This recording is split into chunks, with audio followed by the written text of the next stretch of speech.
Keanekaragaman hayati merupakan keberagaman makhluk hidup yang terlihat dari perbedaan bentuk, rupa, ukuran, serta sifat-sifat lainnya. Keanekaragaman hayati tingkat gen adalah variasi yang terjadi di antara individu-individu dalam satu jenis atau spesies makhluk hidup. Pohon belimbing termasuk keanekaragaman hayati tingkat gen karena perbedaan varietas belimbing seperti belimbing manis dan belimbing wuluh menunjukkan perbedaan genetik yang menghasilkan sifat dan bentuk yang berbeda dalam satu spesies yang sama.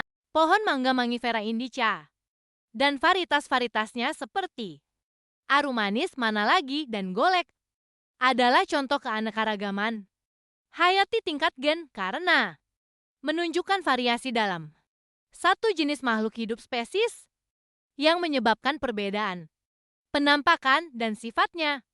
Perbedaan ukuran tubuh dan warna bulu pada ayam seperti ayam cemani yang hitam legam dan ayam serama yang lebih kecil adalah contoh keanekaragaman hayati tingkat gen.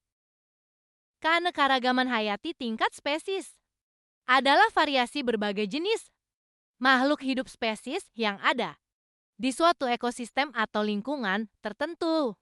Pohon pisang dapat menunjukkan keanekaragaman hayati pada tingkat spesies karena ada berbagai jenis pisang spesies seperti pisang kelutuk, pisang mas, dan pisang raja yang memiliki perbedaan bentuk, ukuran, dan rasa.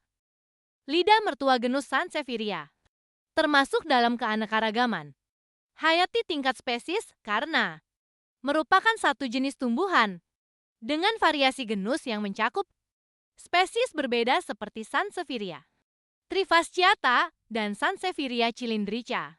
Pohon pepaya menunjukkan keanekaragaman hayati tingkat spesies karena merupakan salah satu dari banyak spesies yang berbeda dalam keluarga tanaman yang sama dan juga menunjukkan keanekaragaman hayati tingkat genetik karena adanya variasi antar varietas pepaya itu sendiri. Seperti pepaya Bangkok, burung termasuk keanekaragaman hayati tingkat spesies jenis karena burung adalah salah satu dari berbagai jenis organisme atau spesies yang berbeda seperti ikan, mamalia, tumbuhan, dan serangga. Tanaman jambu air termasuk dalam keanekaragaman hayati tingkat spesies karena jambu air merupakan satu jenis tumbuhan tersendiri dengan karakteristiknya yang unik dan berbeda dari jenis tumbuhan lain.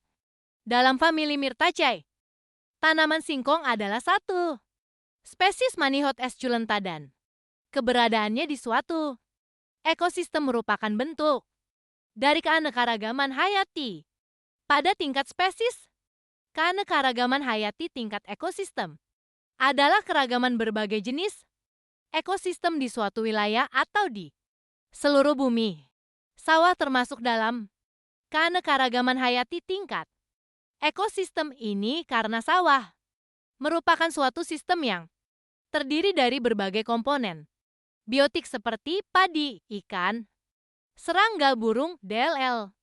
Kebun termasuk dalam keanekaragaman hayati tingkat ekosistem karena kebun merupakan suatu kesatuan yang terdiri dari berbagai jenis makhluk hidup tumbuhan dan hewan yang berinteraksi dengan lingkungannya tanah, air, dan iklim. This time